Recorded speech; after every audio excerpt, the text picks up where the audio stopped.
Krishna Caitanya Prabhu Nityananda Sri Advaita Gadadhar Sivasadi Gaur-bhakta-vrinda. And now Chapter 4, Blasphemy of Vaisnavas. Krishna Caitanya Prabhu Nityananda Sri Advaita Gadadhar Sivasadi Gaur-bhakta-vrinda.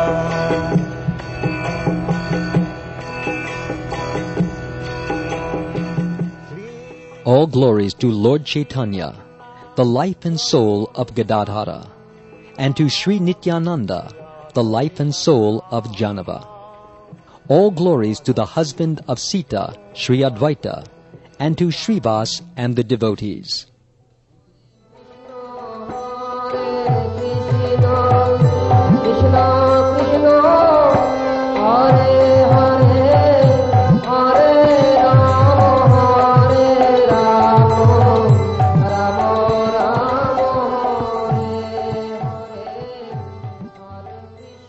Sri Chaitanya said, O Haridas, now describe in detail the offenses to the holy name. Haridas answered, By your power I will say what you make me say. Offenses to the holy name are analyzed as 10 according to Scripture. One should be fearful of committing these offenses. They are as follows. 1. To blaspheme or criticize the Vaisnavas. 2. To consider that other living entities, such as the demigods, are independent of Krishna. 3. To disobey or disrespect the Guru. 4. To disrespect scriptural authority. 5.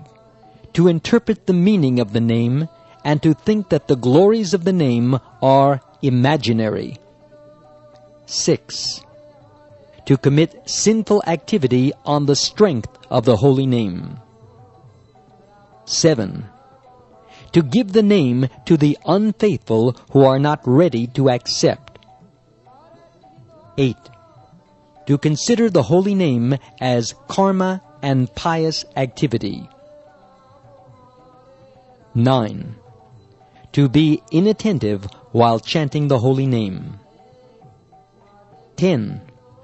After having taken correct knowledge, being aware of the glories of the name, to remain attached to the material world of I and mine, and ultimately reject the name. These shall be described one after another. The first offense, known as sadhu ninda, criticism of Vaishnavas, is very harmful for those wanting to progress in spiritual life. First, let us define what sadhu or Vaishnav is. In the 11th canto of the Srimad Bhagavatam, Krishna enumerates to Uddhava the characteristics of a sadhu. They are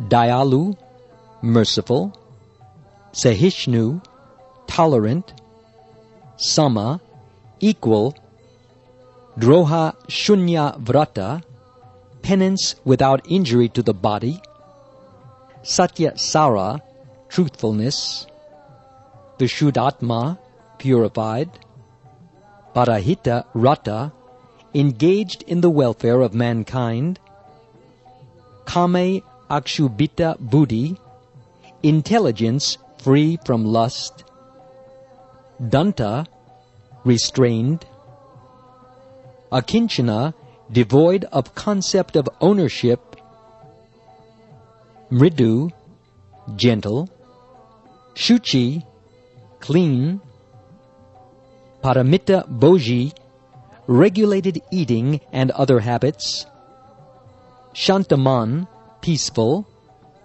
Aniha, apathy to materialism; Dhriman, patience; Stira, steadiness; Apramata, attentive, alert.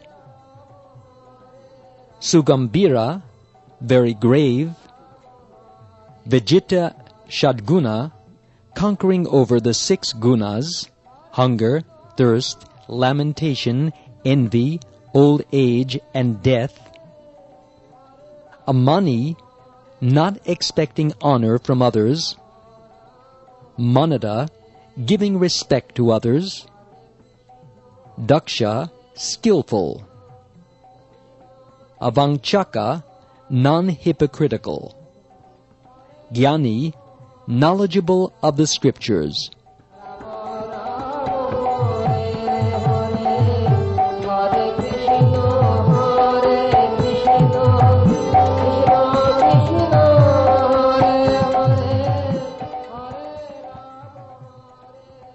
By these characteristics, one can know who is a sadhu. However, here there are 2 types of characteristics: principal and marginal. The principal characteristic is exclusive surrender to Krishna, while all others are dependent upon it. By some good fortune, one may get the association of Vaisnavas, and then attain a taste for the name, chant the name, and take shelter of Krishna's lotus feet. This becomes the chief characteristic, and by continuing to chant the name, all the other characteristics make their appearance. Therefore, they are called marginal or accompanying. Though secondary to the principal characteristic, they will certainly appear in the body of a true Vaishnava or sadhu as an effect of proper chanting of the holy name. On the other hand, the status of grihastha, brahmachari, vanaprastha, and sannyasi, shudra, vaishya, kshatriya, and brahman of the varnashram system, and their respective habits and qualities, are external distinctions which in no way determine who is a sadhu. The chief characteristic of a sadhu is his complete surrender to Krishna, which is not dependent on a certain varna or ashram. Through the example of Raghunath Das, Sri Chaitanya taught how the Grahastha Vaishnava should act. The married man should enter household life with a mind steadily fixed on service to Krishna, not enamored by sense gratification. And in this way, the householder can gradually cross the ocean of material existence. Instead of playing as a false renunciate, Markata Vairagi, enjoying with the senses in the cloth of a sannyasi, it is better to take only those things necessary for survival in the material world, while cultivating non-attachment. One should always be internally fixed on Krishna, though externally one may act according to one's social custom in varna and ashram. Krishna quickly delivers such grahastha Vaishnavas.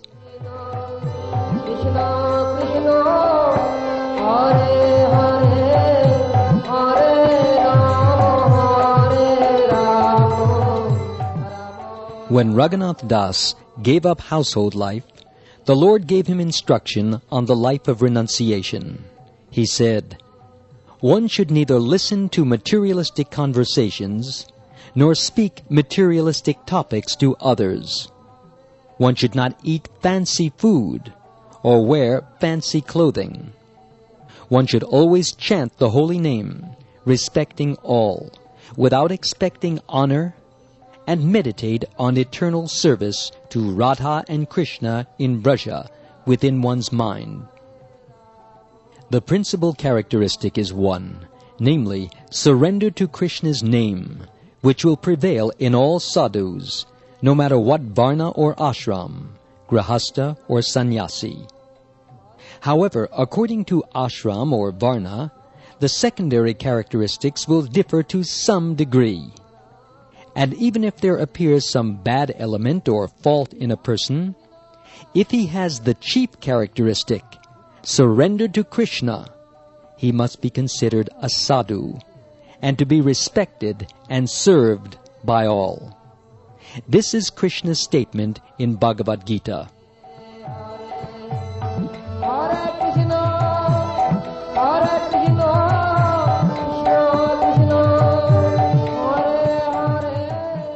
When one has developed a taste for chanting the pure name, it is said that chanting just one time will destroy the influence of all past sins. Some remnants of those sins may still remain, but they will completely vanish by the influence of the holy name. Since these traces of sin will quickly go, that person is known as the most righteous person.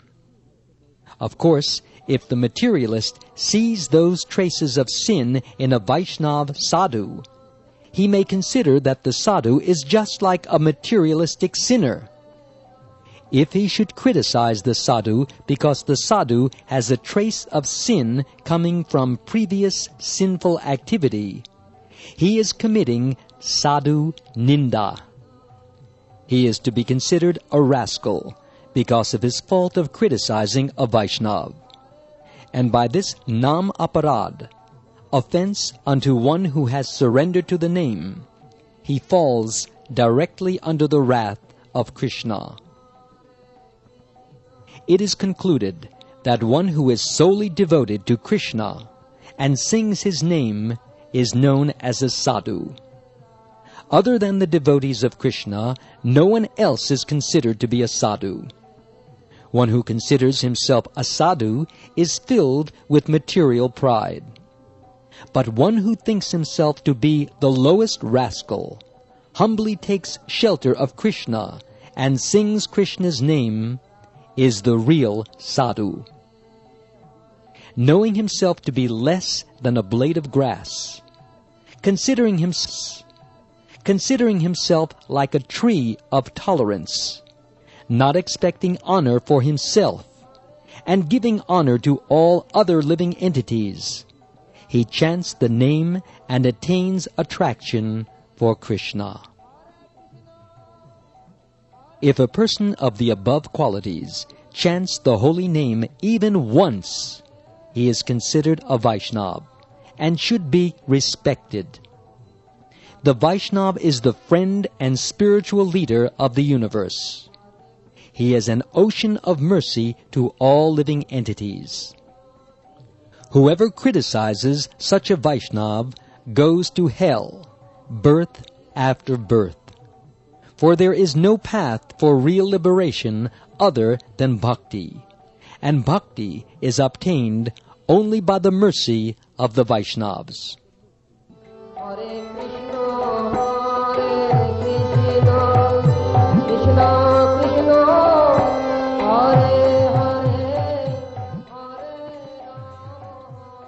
In the pure Vaishnava resides Krishna's energies of bhakti, ladini, and samvit. Thus, by contacting a Vaishnava, one can also receive Krishna bhakti. For this reason also, the food remnants, the foot water, and the foot dust from the pure Vaishnavas are three powerful articles for creating bhakti. If one stays near a pure Vaishnava for some time, one can receive the bhakti energy flowing from his body. If one can bind that energy within one's heart, after having developed strong faith, bhakti will develop, and one's body will begin to tremble in ecstasy. Thus, by living close to a Vaishnava, soon devotion will appear in one's heart. First, such a person will begin chanting the holy name, and then, by the power of the name, he will receive all good qualities. This is the particular power of the Uttama Adhikari.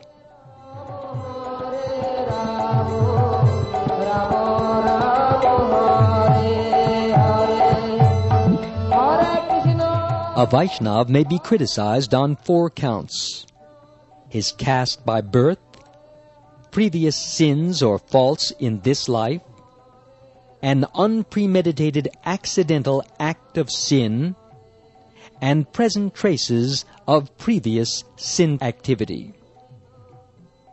Though all these conditions may be present in a Vaishnava, they are insubstantial grounds for criticism of a Vaishnava. One who so blasphemes a Vaishnava will be punished by Yamaraj. Because the Vaishnava is spreading the glories of the Lord's name, the Lord does not tolerate such criticism of a Vaishnava. Giving up dharma, yoga, sacrifice, and gyan for the name of Krishna, the Vaishnava is the topmost person. Criticism is a serious offense. Furthermore, he does not criticize the scriptures or the demigods, but simply takes shelter of the name. One should rather eagerly take the dust from the feet of a Vaishnava, regardless of whether he is a grihasta or sannyasi. One will treat him only according to his advancement as a Vaishnava, which is based upon his degree of attraction to the holy name. Such things as caste or ashram, wealth, learning, youthfulness, beauty, strength, or number of followers are not factors. It goes without saying that one who has taken shelter of the name will not indulge in sadhu ninda. One who criticizes a sadhu is not situated in bhakti, but in aparad against bhakti. A serious person, therefore, would not indulge in criticism, but associate with, hear from, and serve the sadhu.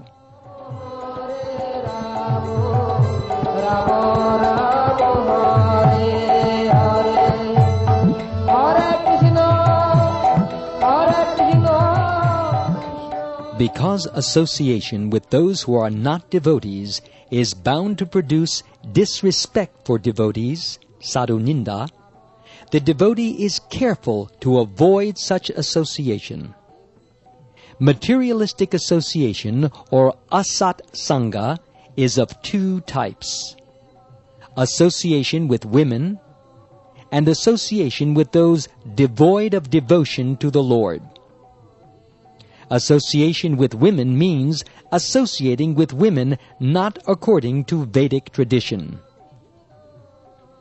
This association with women, which is not authorized by Scripture, is divided into association with women outside of marriage for the purpose of sex life, and association within marriage where one is controlled by one's wife.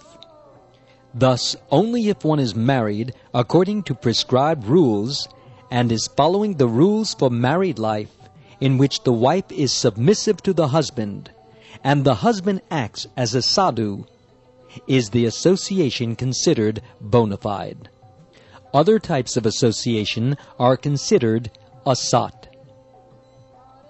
The second type of asat association, association with non-devotees, is of three types: association with Mayavadis, association with pretenders, and association with atheists. Mayavadis believe that the Lord and the Jivas are both temporary entities, and that the Lord's murti form is material.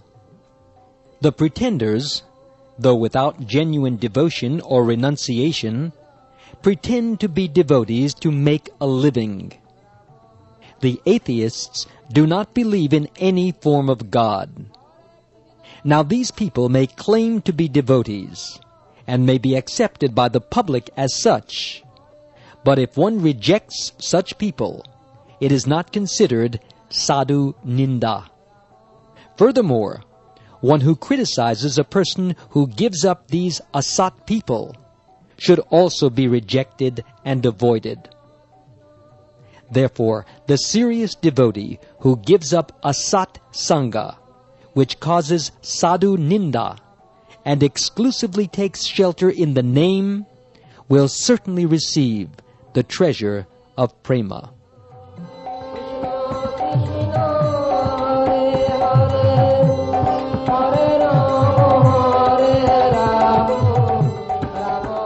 it may be observed that in order to proceed properly to prema, one must be able to distinguish the devotee from the non-devotee.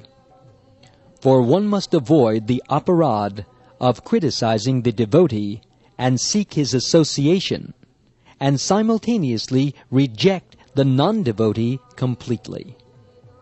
One must furthermore be able to distinguish the types of Vaishnavas according to their spiritual advancement. These are of three types: the materialistic Vaishnava, or Vaishnav Praya, almost a Vaishnav, is he who has mediocre faith in Krishna but has no service attitude to sadhus. Actually, such a person is not a Vaishnav, but the dim image of a Vaishnav, Vaishnav Abhas. However, if he is not a Vaishnav, how will he be permitted to associate with Vaishnavas, who do not associate with non-Vaishnavas? Therefore, this person is considered to be at the beginning stage of a Vaishnav, Kanishta Vaishnav, upon whom the actual fixed-up Vaishnavas will bestow mercy so that he becomes purified.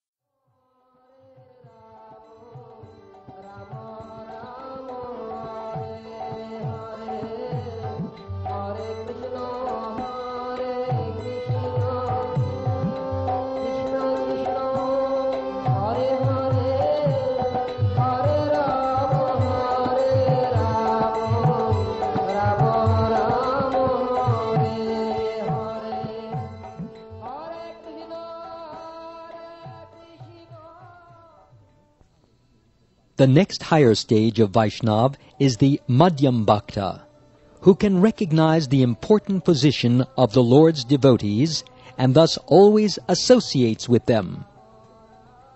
In faith, he is convinced of Krishna's position as the Lord, the jivas as his eternal servants, the process as bhakti, and the goal as prema. He shows mercy to the innocent, those who have a little faith, the Kanishta Bhaktas, by giving them Sambandha Jnana. And he avoids the enemies, Asat Sangha, understanding the different effects of the different types of association. Even at this stage of Madhyam Bhakta, one is considered a pure Vaishnav, with the qualification of taking the real holy name, not Namabhas. As a real Vaishnav, he is able to distinguish a Vaishnav from a non-Vaishnav, so that he may avoid Asat Sangha and Sadhu Ninda, and serve the advanced devotees. Actually, he must do this for his own advancement.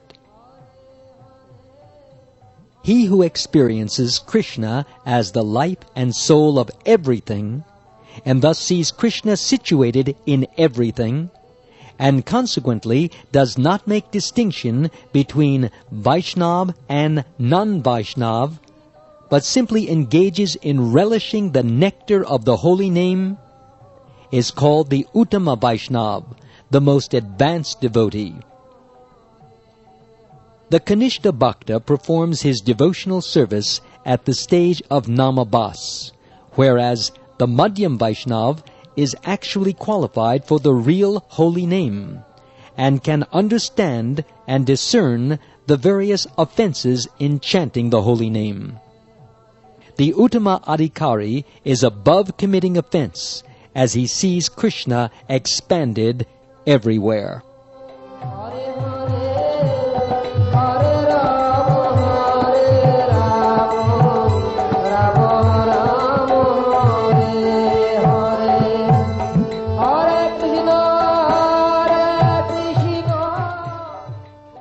It can be seen that it is important for the practitioner of bhakti, whether a Kanishta or Madhyam Bhakta, to understand in his performance of sadhana his own position in devotional service according to his internal purity. By doing this, one can avoid non-devotees, asatsanga, and by this one can advance further. Therefore, it is important that one come to the position of a Madhyam Bhakta, one who is qualified to make these distinctions. The typical activities of a real devotee or Madhyam Bhakta are to avoid sadhu ninda and to take association of sadhus, serve sadhus, and give knowledge to the innocent jivas while performing Nam Sankirtan. Being overcome with the material modes, if one commits the offense of blasphemy against a devotee, one should sincerely feel repentant and cry at the feet of that devotee for mercy and forgiveness. The devotee, who is by nature very merciful, will forgive the offender.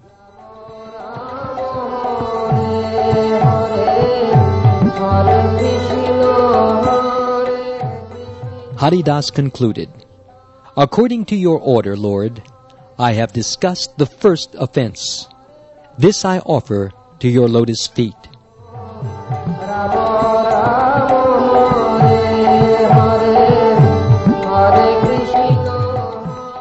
Bhakti Vinod says, that person who, like a bumblebee, lingers at the lotus feet of Haridas will receive the touchstone of the holy name as his life and soul.